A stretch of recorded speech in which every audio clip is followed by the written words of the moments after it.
Hi everyone, I'm Rachel from the Innisfil Idea Lab and Library, and in this Tinkershop tutorial, I'm going to show you how to create a cake topper using the offset tool. So let's get started.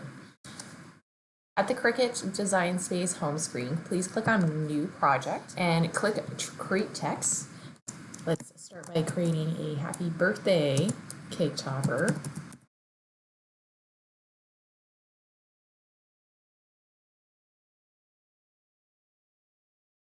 It's a little bit bigger. And if you want to change the font, just go up to the top of the menu here where it says fonts, click a drop down menu, and you can select your different fonts here. I do suggest pick a thicker font if you're cutting this out of cardstock or using vinyl. It does make it a little bit easier when you're trying to peel things apart.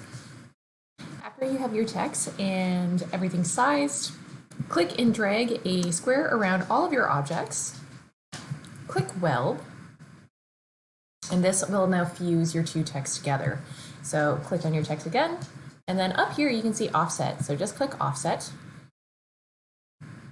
and you'll notice a blue line appears, and this kind of does another layer and cuts just around the border of your letters. You can also shrink it down, and you can see it gets a little bit closer and more detailed. You can also do a really sharp edge if you wanted to. It's up to your preference. I like having a big bubble one. Okay, so after you get it sized properly, just hit apply. And a new layer will appear. When you click on that, you can also change the color, so you can kind of see what would work best.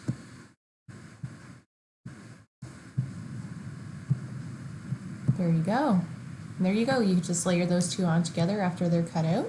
Just go to Make It, and you'll see your two layers here where you can put your different cardstock in. And that's how you can create a cake topper in the Cricut Design Space using the Offset tool. Once again, I'm Rachel from the Innisfil Idea Lab and Library, and thanks so much for joining me. Take care.